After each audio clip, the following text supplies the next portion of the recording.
नमस्कार, हर हर महादेव, जय भोलेनाथ। आप सभी का स्वागत है आपके खुद के यूट्यूब चैनल पर जिसका नाम है चाचा के फैक्ट्स। मेरा नाम नितिन है। मैं यहाँ से फैक्ट्स, ईश्वर से जुड़े चमत्कार, रोचक पौराणिक कथाएं और तीसरी शक्ति के प्रकोप के बारे में बात करता हूँ। आप ही की कहानी, आप ही के अनुभव को यहाँ बाकी लोगों के लिए लेकर आता हूँ। और अगर आपके पास भी कोई ऐसा एक्सपीरियंस है जो आप हम सभी के साथ शेयर करना चाहते हैं तो व्हाट्सएप, फेसबुक, इंस्टाग्राम या यहाँ भी आप हमें मैसेज कर सकते हैं। और देखिए, जब आप हमें कहानी भेजते हैं तो उसके बाद थोड़ा-सा आपको इंतज़ार करना पड़ेगा। ये जो कहानी आज मैं आपको सुना रहा हूँ, इसे मानिए कि डेढ़ महीना लग गया है यहाँ तक आने में।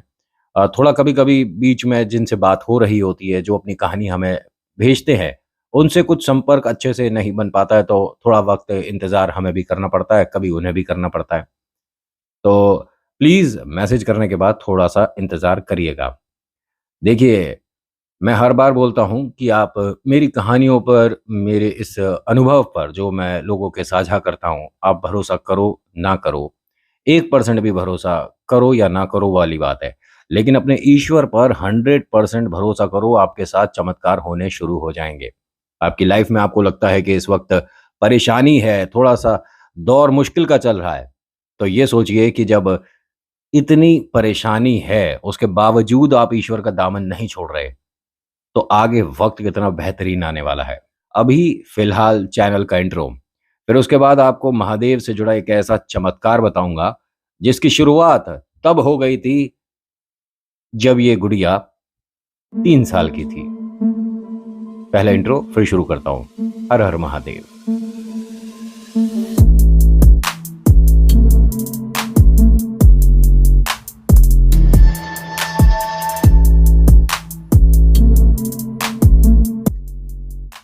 आज की कहानी विद्या की है।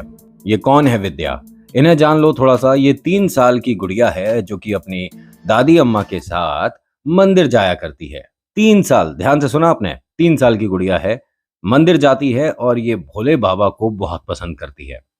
देखिए, ये तो गुड़िया है, इसे तो ये मानिए कि अभी ईश्वर, भगवान, महादेव, विष्णु जी, किसी के बारे में कुछ ज्ञान नहीं है, कुछ पता नहीं है। लेकिन ये ना जाने क्यों उस आकृति पर, उस मूर्ति पर, ठीक है, इस तरह से मतलब इसको ये लग गया कि मेरे सबसे अच्छे दोस्त, सबसे अच्छे मित्र ये ही हैं। मुझे तो ये चाहिए खेलने के लिए, मुझे घर पर भी यही चाहिए। दादी अम्मा ने कहा, "अरे! ये महादेव हैं, ये ऐसे घर पर नहीं आएँगे। हमको मंदिर आना पड़ेगा, हम यहाँ पर इनको देख सकते हैं, इनकी पूजा कर सकते हैं। इतनी विशाल मूर्ति घर पर कहाँ लगाएगी? मेरे कमरे में लगाऊँगी।" ये 3 साल की गुड़िया बातें बनाने में बहुत तेज़ है। इसे ये मानिए कि हर चीज़ पता है, हर चीज़। पानी कहाँ से आ रहा है? हमारे घर के नल से आता है। और आसमान में तारे कहाँ से आते हैं? ये तारे नहीं होते हैं, ये जैसे हमारे घर की छत होती है, ऐसे बाहर निकल जाओ तो ये छत होती है, तो किसी ने पेंट करा रखा है। मतलब उसे सब कुछ पता है। बारिश में हम छतरी क्यों खोलते हैं? ये उनके जवाब हैं। बारिश में हम छतरी क्यों खोलते हैं? जिससे छतरी के नीचे वो जो डंडी लगी है, वो भीगे नहीं।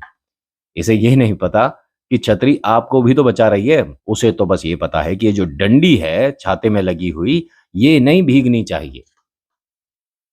अभी आप इसकी चंचलता को पहचान गए। धीरे-धीरे कहानी में जब ये बड़ी होगी ना, आँसू आने शुरू हो जाएँगे। ये बहुत प्यारी है, बहुत भोली है और जैसे-जैसे ये बड़ी होती जा रही है, वैसे-वैसे महादेव के प्रति इसके मन में आस्था, विश्वास बढ़ता जा रहा है। पहले तो आप ये भी कह सकते हैं कि बच्चा है, खिलौना मान के मतलब शब्दों को ज़्यादा नहीं पकड़िएगा। समझ लीजिएगा कि मैं जो बताना चाह रहा हूँ, ठीक है? महादेव को, उस प्रतिमा को, उस मूर्ति को खिलौना मानकर मुझे ये ही चाहिए घर में, इस तरह की ज़िद बना बैठी थी। लेकिन जैसे-जैसे बड़ी हो रही है, थोड़ा दिमाग विकसित हो रहा है, थोड़ी बातें पता चल रही हैं, थोड़ी जानकारी हो रही है, तो इसे पता चल रहा है कि ये महादेव हैं, ये भोलेनाथ हैं, हम घर पर इन्हें मन से ला सकते हैं। इतनी विशाल मूर्ति घर में स्थापित करना बहुत ही कठिन काम है। क्योंकि देखिए, आप जो घर में मंदिर में महादेव की पूजा करते हैं, मंदिर में मूर्ति रखते हैं, बहुत से लोग शिवलिंग भी रखते हैं। आपको पता है कि शिवलिंग और महादेव की मूर्ति क्या एक साथ मंदिर में रखनी चाहिए या नहीं? थोड़ा कन्फ्यूज़न।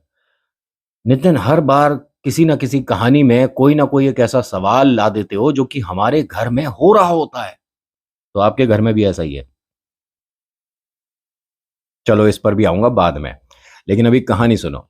ये जो गुड़िया है, ये अपनी दादी अम्मा से बहुत ज़्यादा प्यार करती है। आज ये 10 साल की हो गई है और क्लास में ऐसा नहीं है कि ये बहुत ज़्यादा बेहतरीन है पढ़ने में, कि मैं जिसकी कहानी सुना रहा हूँ वो फर्स्ट ही आता है, ऐसा कुछ नहीं है। हाँ, मतलब पास हो जाता है बच्चा। लेकिन इसने 12वीं कक्षा में कमाल कर दिया। जिनके सबसे अच्छे नंबर आए थे, उन्होंने ये मानिए कि शुरू से ही लोगों को यकीन दिला दिया था कि भई सबसे अच्छे नंबर तो इसी लड़की के आएँगे। सेकंड नंबर पे एक लड़का था जिसके अच्छे नंबर आए थे और थर्ड नंबर पर ये आई थी, जो कि घर में किसी को विश्वास नहीं था कि ये अच्छे नंबरों से 12वीं में पास होंगी। दादी अम्मा को तो एक बार को चिंता ये भी हुई थी कि ये पास हो जाए बहुत है, क्योंकि एग्ज़ाम जब चल रहे हैं तब भी मतलब 2-2 ढाई-ढाई घंटा ये पूजा करती है मंदिर में, ठीक है? शिव चालीसा हो गई, मतलब शिव महिमा हो गई, शिव पुराण, दिल से मतलब, और आपको बड़ा अजीब लगेगा, कंठस्थ है, इसे याद है, इसे खोलकर ये किसी भी ग्रंथ को पढ़ने की ज़रूरत नहीं है। एक सवाल है आप सभी से, और जो इसका आंसर करेगा वो अपने नाम और जगह के साथ करेगा। आपने रामायण पढ़ी होगी, टीवी पर देखी जो है मैं उसके बारे में बात नहीं कर रहा हूँ, ठीक है? तो अब आपके लिए सवाल ये है कि रामायण कितने राइटर्स ने, जो कि प्रचलित हुई, लिखी है? आप समझ गए तुलसीदास जी। मैं देखो, सवाल को अच्छे से आप समझ जाओ तभी आंसर करिएगा, ऐसा नहीं कि कुछ भी लिख दो। रामायण जो आप घर में रखते हैं, अगर आपने कभी देखी है, कभी पढ़ी तो बहुत दूर की बात है, वो कितने लेखकों ने, कितने राइटर्स ने लिखी है? आपके घर पर जो है, वो कौन-सी है? कितने भी बताने हैं और कौन है वो भी बताने हैं। 2 ने, 3 ने, 4 ने, 5 ने, 10 ने, कितनों ने लिखी है? आपको उनके नाम भी बताने हैं।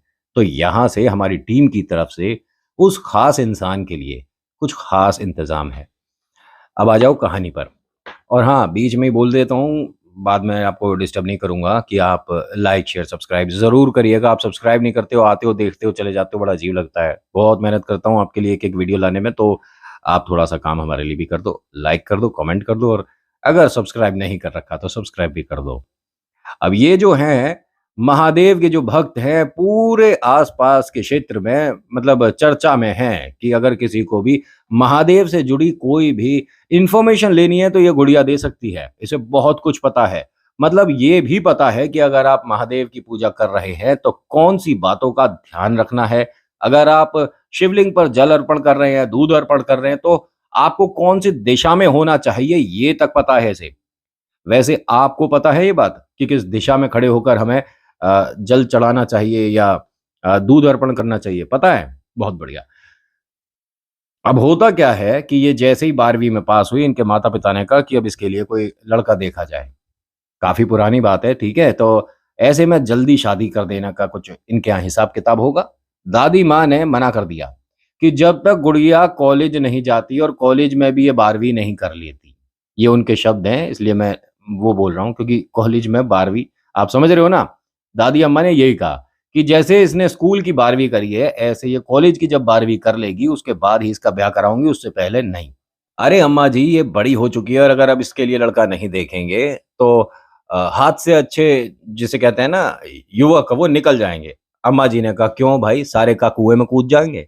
मतलब ऐसा तो नहीं है कि मतलब अभी ब्याह ना करेंगे तो बाद में युवक ही नहीं। अरे ठीक है, हमारी लाडली को पढ़ने दो, थोड़ा इसे आगे बढ़ने दो, देखें तो सही हमारे गाँव में कितनी लड़कियाँ हैं जो कि 12वीं के बाद पढ़ी हैं। इसके साथ की जो-जो पास हुई हैं, हर किसी का 2 महीने बाद, किसी का 3 महीने बाद ब्याह हो रहा है। मेरे को अपनी गुड़िया को इस तरह से सबके साथ, सभी की तरह से नहीं रखना। ये तो पड़ेगी। अब होता क्या है, यहाँ पिताजी ने भी ज़्यादा ज़ोर नहीं दिया। इनके घर में इन बिटिया के बाद 3 बेटे और 1 बिटिया और है। तो पापा सोचते हैं कि क्यों ना फिर बेटे की शादी कर दी जाए। अम्मा जी ने कहा, "अरे तू क्या मतलब पागल-वागल हो गया है? या कुछ किसी ने कह दिया है कि इस महीने में किसी न किसी का तो ब्याह कर दे? अरे जाके अपना कर ले दोबारा से।" अब घर में सब हँस रहे हैं।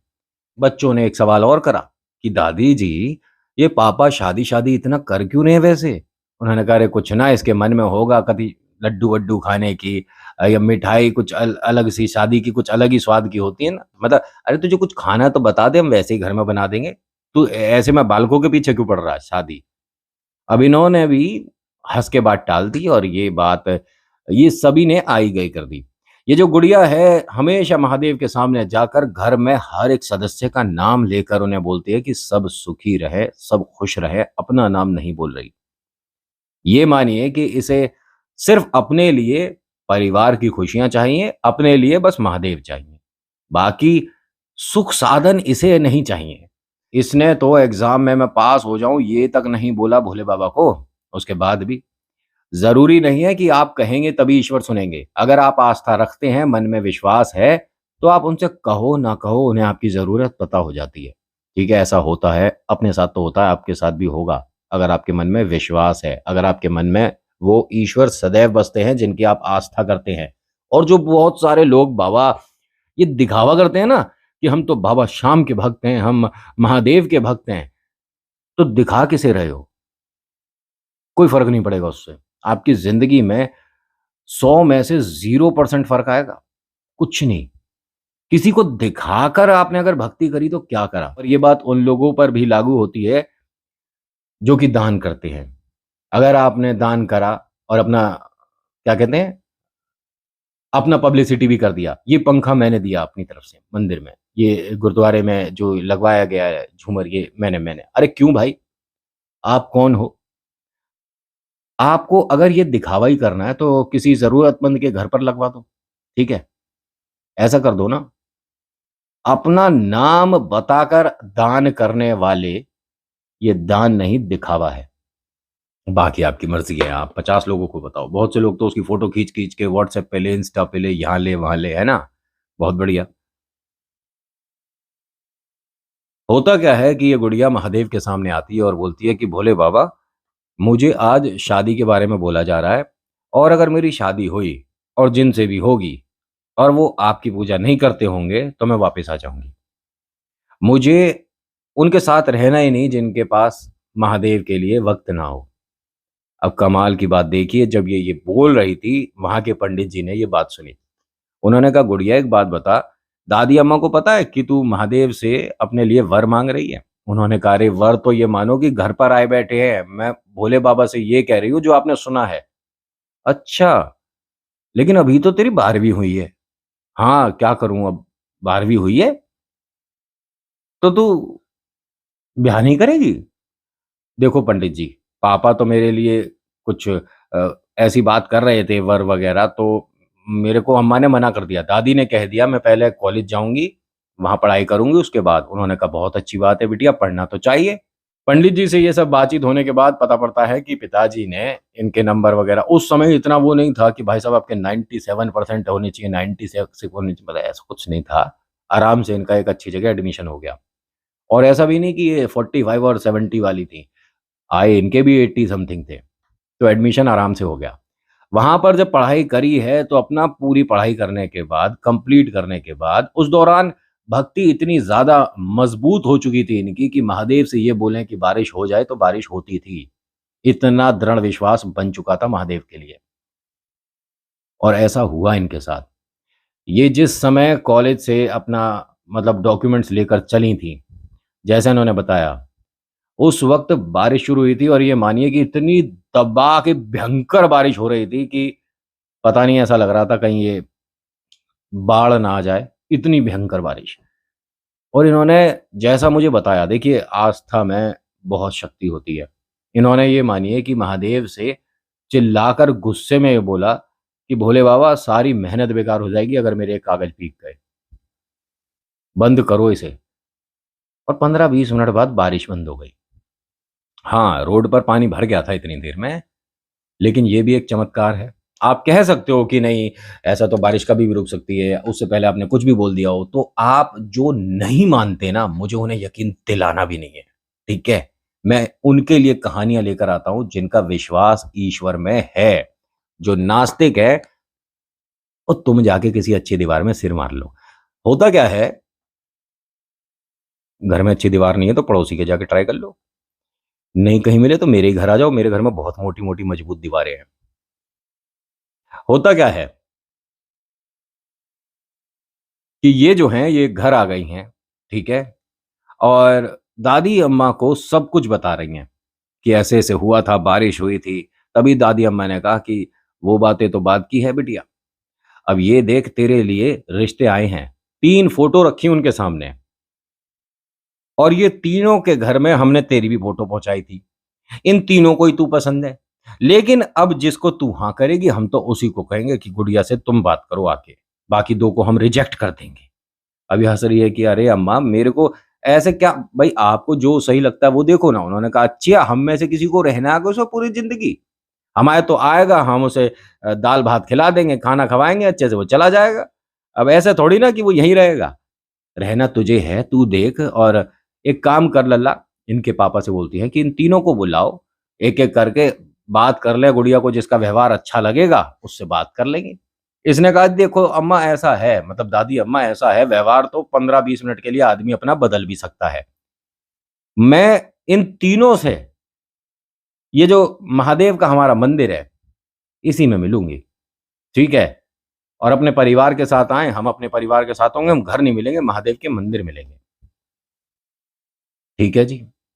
अब वहाँ पर जाने के बाद ये मानिए कि इसे भोले बाबा में सामने वाले की कितनी आस्था है, इसे हाथ जोड़ने से पता पड़ जाती है। उनके सामने किस तरह से ये नतमस्तक हुए हैं, किस तरह से उन्होंने हर हर महादेव बोला, जय भोले बाबा बोला या अ, कोई भी मंत्र ये मान लीजिए जैसे महामृत्युंजय मंत्र है, उसका उच्चारण अच्छे से कोई कर पा रहा है, कोई नहीं। इसका मतलब ये नहीं कि उसमें श्रद्धा भाव कम है। लेकिन ये इसमें एक ख़ासियत है पहचानने की, ठीक है? तो एक तो भाई साहब ऐसे निकले उसे ये मान लीजिए कि मंदिर कभी उसने शायद चढ़ा ही नहीं है बंदा, है ना? क्योंकि वो जूते पहन के जो मंदिर की सीढ़ियाँ पार करके अंदर तक आ जाए तो अंदाज़ा लगा सकते हो। यहाँ यहाँ मिलने मिलने बुलाया था मुझे, मिलने बुलाया था। तभी लड़की के पापा ने कह दिया कि 1 मिनट बेटा यहीं से वापस रिक्शा पकड़ लो, इससे आगे मत आना। क्यों? क्योंकि तुम जूते पहन के यहाँ तक आ गए, यहाँ तो सामने महादेव और बिटिया सामने बैठी है, बेटा निकल ले। मैंने कहा क्यों क्या बात हो गई? अरे बेटा आप पहली बार आए हो? कह रहे हाँ मैं मंदिर-वंदिर मैं जाता-वाता नहीं हूँ। हमारे घर का कोई भी नहीं जाता। हमारे तो घर में भी पूजा मतलब कभी कर ली, कभी नहीं कर रही। कहा बहुत बढ़िया, ऐसे घर हमारी बिटिया तो जानी नहीं, जाओ। अरे लेकिन हमें उनसे बात करनी है ना हमारी होने वाली। कह रहे कोई होने वाली कुछ नहीं है, तुम्हारे साथ बहुत कुछ हो जाएगा यहाँ पे अगर रुकोगे जूते पहन के मंदिर में। चलो, चलो, चलो, चलो। उन्हें तो जी रिक्शा करा दिया। आई दूसरे की बारी। दूसरे ने आके मतलब जिस तरह से हर हर महादेव बोला, गुड़िया को हल्का-हल्का कुछ समझ आ गया कि हाँ, कुछ ना कुछ तो भाई साहब जो है, ये भाई साहब ही है। तीसरे भी आते हैं और क्योंकि उन्हें पता था कि मंदिर आना है, ना जाने कैसे, क्यों, वो कुछ पूजा का सामान लेकर आए थे। आने के बाद मतलब उनके पैर छुए, होने वाले ससुर जी के और अपनी होने वाली धर्मपत्नी के सामने हल्का-सा सिर झुकाया। दादी अम्मा के पैर छुए और कहा कि अभी मैं पहले महादेव के दर्शन कर लूँ, फिर आकर बात करूँगा। वो दर्शन करके आए हैं, अपना पूजा-पाठ करके आए हैं। महादेव ये जो शिवलिंग था वहाँ, उसका श्रृंगार करा इन्होंने अच्छे से, ठीक है? और ये सुबह की ही बात है, ऐसा नहीं कि दोपहर या शाम को वो श्रृंगार कर रहे हैं।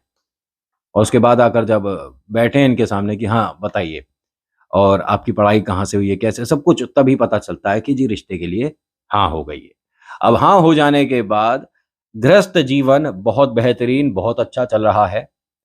और किसी तरह की कोई समस्या नहीं, महादेव ने ये मानिए कि एक ऐसा वर इनके लिए तलाश करके दे दिया जो कि इन्हें पलकों पर बिठाता है। बहुत प्यार, बहुत सम्मान, सब कुछ अच्छा चल रहा है।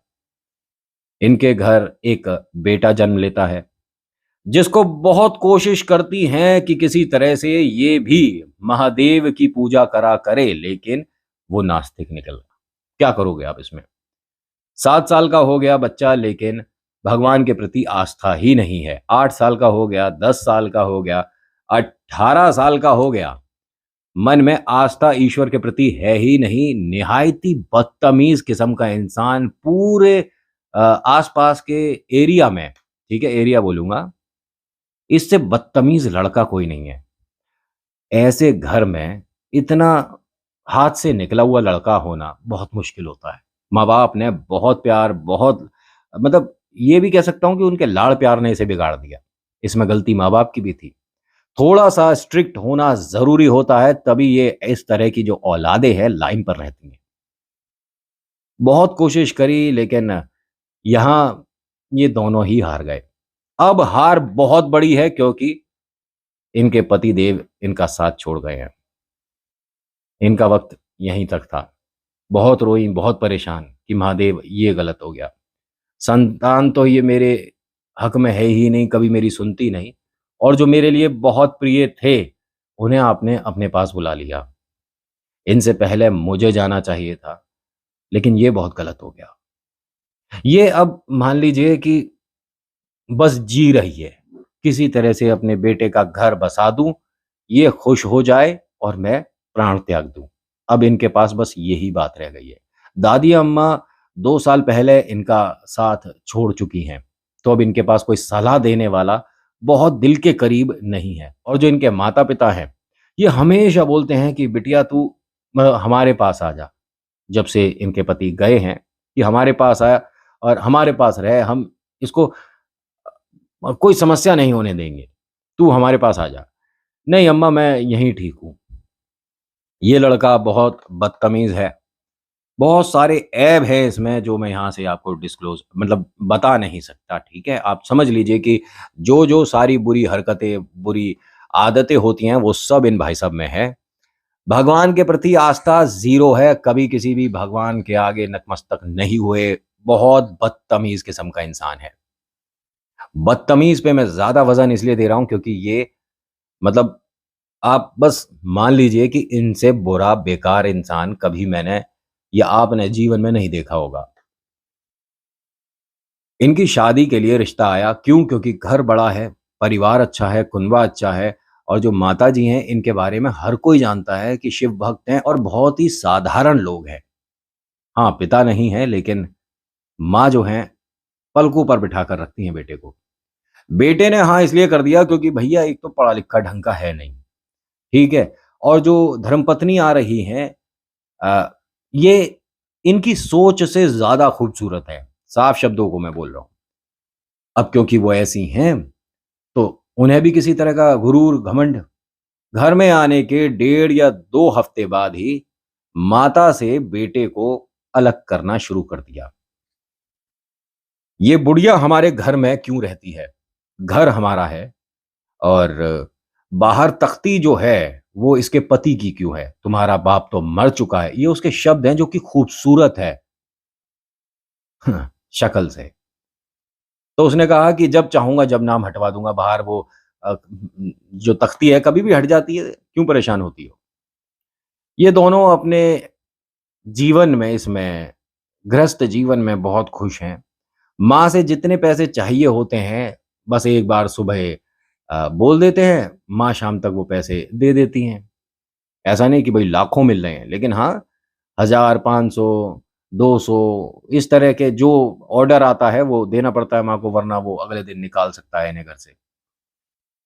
ऐसे करते-करते तकरीबन 6 महीने बीत गए, अब माता को खाना भी एक बार ही मिलता है। इन्हें रसोई में आने से मना कर दिया गया है कि रसोई में नहीं आओगी, क्योंकि माँ को थोड़ा साँस की दिक्कत है।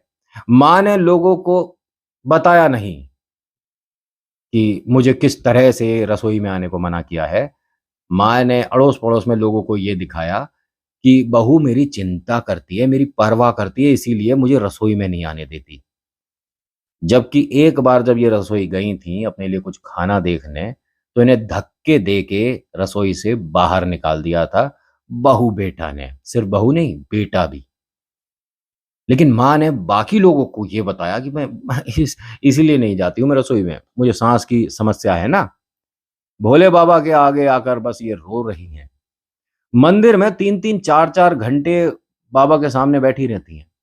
घर जाऊँगी, ज़लील होंगी, पता नहीं क्या-क्या सुनने को मिलता है।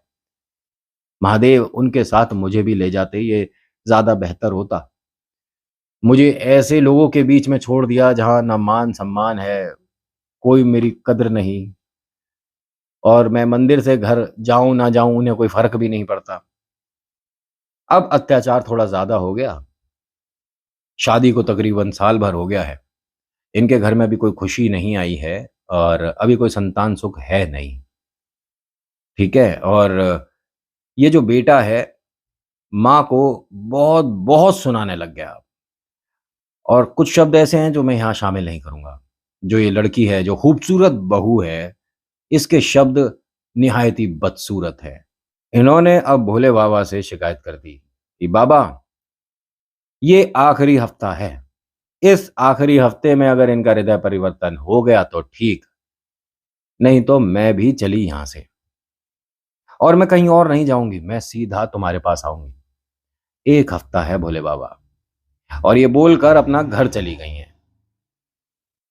अगले दिन सुबह-सुबह इन्होंने बहू को अपने बेटे से ये बोलते सुना कि ये जो बुढ़िया है इसे वृद्धाश्रम में छोड़ा और फिर इस घर को बेचकर हम बड़े शहर में जाकर रहेंगे। इसको पहले घर से निकाल। और हाँ, मेरे जो चाचा वकील हैं उन्होंने एक कागज पे इसका बुढ़िया का अंगूठा माँगा है कि इस तरह से यहाँ ठप्पा लगवा ले तो हम ये सारा जो इसका घर है, घर वास्तव में बहुत बड़ा है। इनके पतिदेव ने बहुत मेहनत से इस घर को खड़ा किया था और काफ़ी बड़ा, ठीक है? हम इस बुढ़िया को घर से निकाल देंगे और फिर जहाँ हमारा मन होगा वहाँ अच्छा मकान लेकर रहेंगे। बुढ़िया हमारे साथ नहीं जाएगी क्योंकि हमें नहीं रखनी है। 24 घंटे भोलेनाथ, भोलेनाथ करती रहती है। निकाल बाहर करना इसे। लड़का तो खूबसूरती के पीछे दीवाना है।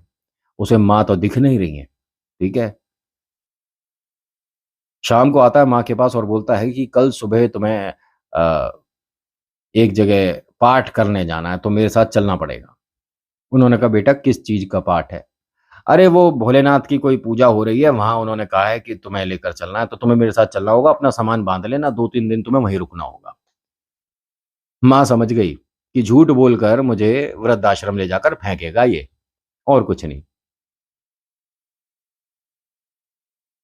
मैया ने कहा कि ठीक है, सुबह देखती हूँ, अगर मेरा मन होगा तो मैं चल पाऊँगी, नहीं तो कह रहे नहीं, मन हो ना हो ज़बरदस्ती चलना पड़ेगा। आपको चलना पड़ेगा। अगर नहीं आ रही बात समझ तो फिर बहू समझाएगी। वो तो बोलती कितना अच्छा है आपको भी पता है। अम्मा जी ने उस वक़्त तो कह दिया कि चलो ठीक है, सुबह चलती हूँ और उनका मन बिल्कुल नहीं है। और इनके पास अब धीरे-धीरे पैसा भी खत्म हो रहा है क्योंकि ये तो एकदम से बिल्कुल से ज़ीरो है। भई हर बार माँ के सामने हाथ फैला देता है और माँ को जो पैसे इनके पति छोड़ कर गए हैं, वही धीरे-धीरे खर्च होते जा रहे हैं, कहीं से कमाई कुछ हो नहीं रही है। और वो तो खूबसूरती में मतलब लीन है, उसे तो पता ही नहीं कि पैसा क्या मतलब उसे तो पता है इस बुढ़िया को टॉर्चर कर दो, इससे पैसे मिल जाते हैं। अरे वो कब तक पैसे देगी? तभी तो इन्हें घर बेचने की नौबत आ गई, घर बेचो पैसा मिलेगा, बुढ़िया को बाहर करो। इनका यही होने वाला था। अब अम्मा जी के पास भी ज़्यादा पैसा तो बचा है ना, मतलब बचा है नहीं। भोले बाबा से शिकायत करके ये सो गईं और सपने में महादेव दिखे हैं। लेकिन जब महादेव ने इन्हें मतलब ये मानिए कि कुछ बोला है, तो वो आवाज़, वो शब्द इनके पति के हैं। वो ये बोलते हैं कि जो हमारा सबसे पुराना संदूक रखा है, उसमें तेरे लिए कछु छोड़ के आया हूँ, एक बार उसे देख लिए। इनके पतिदेव ने बोला है और वो संदूक इन्हीं के कमरे में न जाने कब से बंद है, उसके तो ताला मतलब बिल्कुल बेकार ही हो गया है। खुले ना खुले ये भी भरोसा नहीं है। इनकी एकदम आँख खुल गई। कहाँ छोड़ के आए हैं ये संदूक में? इन्होंने उसी वक़्त अपना जो कमरे का दरवाज़ा है, उसको बंद किया। संदूक देखा तो सिलबट्टा था कमरे में रखा हुआ। उसे बट्टे से उसको तोड़ा जी। बहू ने 2-3 बार उल्टा-सीधा बोला, गाली-वाली दी। "अरे सो जा, अरे बुढ़िया, पता ना क्या कूट रही है रात में, अरे सो जा बुढ़िया।" लेकिन भैया भोले बाबा दिखे हैं और आवाज़ इनके पति की आई है, तो कछु तो है। जब वो खोल के देखा बक्सा, तो उसमें कछु कागज़-वागज़ थे और उसमें सोने का बहुत सारा ये मानो उनने छुपा के अपनी धर्मपत्नी के लिए कुछ गहने इकट्ठे करे थे। कुछ पैसे थे, चाँदी की मूर्तियाँ थी कुछ। ये मानो कि इतना था, जितना ये लड़का पूरी ज़िंदगी ना कमा सकता। अब उसने खिड़की से झाँक कर देख लिया, बहू ने। मन में लालच आ गया। अपने पतिदेव से जाकर बता दी उसने सारी बातें। पतिदेव के भी मन में लालच आया लेकिन एक कन्फ्यूज़न कि अरे ऐसे थोड़ी ना हो सकता है। हमारे घर में इतना सोना पड़ा हमें पता ही ना है। तुम झूठ बोल रही हो। अरे! मेरे को पता है अगर हमारे घर में इतना होता तो माँ कभी न कभी हमें बता ही देती। ये क्या करेगी इसका? अब ये दोनों बात करते-करते कुछ प्लानिंग करने के लिए घर से बाहर निकले हैं और जैसे ही घर के बाहर निकले हैं एक गाड़ी से इनका एक्सीडेंट हो जाता है। जो बहू है ये ठीक है लेकिन बेटा बेहोश है। अड़ोसी-पड़ोसी मिलकर उसे हॉस्पिटल लेकर जाते हैं। अम्मा को जैसे ही ये पता चला कि इस तरह की दुर्घटना हुई है, सीधा हॉस्पिटल गई हैं। हॉस्पिटल में जाकर पता पड़ता है कि स्थिति बहुत ज़्यादा खराब है और जो भी घर के परिवार के हैं, डॉक्टर ने जब ये बोल दिया ना घर परिवार के जो हैं, उनसे कह दो एक बार मिल लें। आप समझ गए इसका मतलब? अम्मा जी ने कहा मेरे को ना मिलना, मेरे को लल्ला अपने घर चाहिए और तू मिलता रहियो और ये डॉक्टर को बोलकर इस तरह से वहाँ से चली गईं। जो ये शिव मंदिर है जहाँ ये जाती हैं इनके घर से ज़्यादा 10 मिनट का रास्ता। वहाँ पहुँची और बोलती हैं कि भोले बाबा अगर ये चला गया ना, तो मैं किसी से कहूँगी नहीं कि मैंने कभी तेरी पूजा करी थी क्योंकि बदनामी होगी इसमें तो मेरी। जब तू मेरी कुछ सुन ही नहीं रहा तो मैं क्यों तेरी पूजा कर रही हूँ? और मैं अभी जा रही हूँ यहाँ से प्रसाद लेके लल्ला को खिलाने मुझे चाहिए जिंदा। और अगर तुझे किसी के प्राण हरने हैं ना, भोले बाबा तो मैं हूँ। पति चलेगा बेटा मैं हूँ, मेरे को जब चाहे तू एक आदेश दे मैं अभी प्राण त्याग दूँ। बच्चे को कुछ नहीं होना चाहिए और जो तू सपने में आके मेरे को उन्होंने वो दिया ना, मुझे ना चाहिए वैसा बक्सा कछु भी। और ये सब कहते सुनते इनकी बहू ने भी सुन लिया, क्योंकि इनके पीछे-पीछे बहू आ गई थी बस ये कहने के लिए वो जो जेवर हैं उन्हें बेच दे फटाफट से बुढ़िया और कुछ बड़े हॉस्पिटल में देखते हैं। लेकिन यहाँ इसको ये सुनकर बड़ा अजीब लगा, क्योंकि ये तो अपने बेटे के लिए अपने प्राण देने को तैयार है। इन्होंने एकदम देखा बहू को, "अरे! तू यहाँ क्या कर रही है? तेरे को समझ ना आ रही उसके पास रहना चाहिए था, चल सीधा हॉस्पिटल।" अब ये दोनों गए, प्रसाद लेकर गए, डॉक्टर ने मना कर दिया कि अभी फ़िलहाल जो डॉक्टर है वो बड़े देख रहे हैं। उन्होंने कहा ऐसा है ये प्रसाद है भोले का और ज़रूर मेरे को एक बार इसके होठों से छुआ दो, बाकी हाथ लगवा दो इसका, तुम्हें जो इलाज करना है इसका करो। बड़े डॉक्टर ने ये बात सुन ली, उन्होंने कहा कि किसी की आस्था के बीच में हम नहीं आ सकते, अम्मा जी को आने दो। अम्मा जी आईं, अपने लल्ला का उस पर हाथ लगवाया प्रसाद पर, ठीक है? हल्का-सा प्रसाद चखा दिया, उसके बाद बाहर आकर महामृत्युंजय शुरू। तकरीबन 1 सवा घंटे बाद डॉक्टर बाहर आते हैं और वो ये कहते हैं कि अम्मा हमने इससे बड़ा चमत्कार होता ना देखा। मैं आपको समझ नहीं आ रहा कि कैसे कहूँ, इसमें प्राण थे ही नहीं ये मान लो। ये कभी भी सबका साथ छोड़ सकता था जब आप लाए थे और अब 1 हफ्ते बाद इसे आप घर ले जा सकते हो, खतरे से बाहर है। उस दिन का दिन है और आज का दिन है। महादेव के ये तीनों, अम्मा जी को हटाओ, महादेव के ये दोनों ऐसे परम भक्त हुए हैं कि भारत का शायद ही कोई ऐसा मंदिर होगा महादेव का प्रचलित जहां ये ना पहुंचे हों। क्योंकि जो बहू है, खूबसूरत बहू जो थी, उनकी बुद्धि वापस ट्रैक पर एक बार में ही आ गई।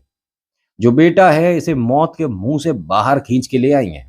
क्यों? एक तरफ से इन्होंने, अम्मा जी ने महादेव का हाथ पकड़ा हुआ और एक तरफ से अपने बेटे का हाथ पकड़ा हुआ है और खींच के भोले बाबा के सहारे ले आई हैं।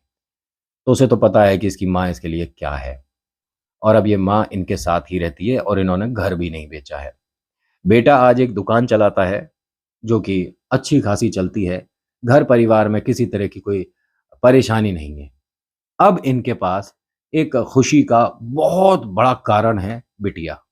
इनके घर एक बिटिया है जो कि 3 साल की हो चुकी है और ये कहानी मुझे इस बेटे ने, जो कि बहुत बदतमीज़ था, और इनकी माताजी ने एक साथ ही बताई है। माताजी ने तो व्हाट्सएप पे जैसा वो बता पाईं रिकॉर्ड करके भेजा है। मतलब ख़ैर मदद तो ख़ैर बहू रानी कर रही थी रिकॉर्डिंग में, लेकिन रिकॉर्ड अम्मा जी ने किया है और बेटे ने मुझे मेल किया है। तो ये बस आप सभी का मतलब प्यार है जो कि मुझे आप इस लायक समझते हो कि मैं आपकी आप बीती, आपकी पर्सनल बात यहाँ तक लेकर आता हूँ बाकी लोगों के लिए। तो आज की कहानी में इतना ही। आज की कहानी आपको कैसी लगी मुझे बताइएगा। ज़रूर अच्छी लगी तो लाइक करिए, शेयर करिए, कमेंट करिए। हर हर महादेव, आपका नाम आपकी जगह। मेरी कहानी पर आप ट्रस्ट करिए, ना करिए, लेकिन अपने ईश्वर पर 100% ट्रस्ट ज़रूर करिए, चमत्कार होने शुरू हो जाएँगे। So thank you so much for watching. मेरा नाम नितिन है। मुलाकात करूँगा आपसे एक अगली वीडियो में। हर हर महादेव, जय भोलेनाथ। धन्यवाद।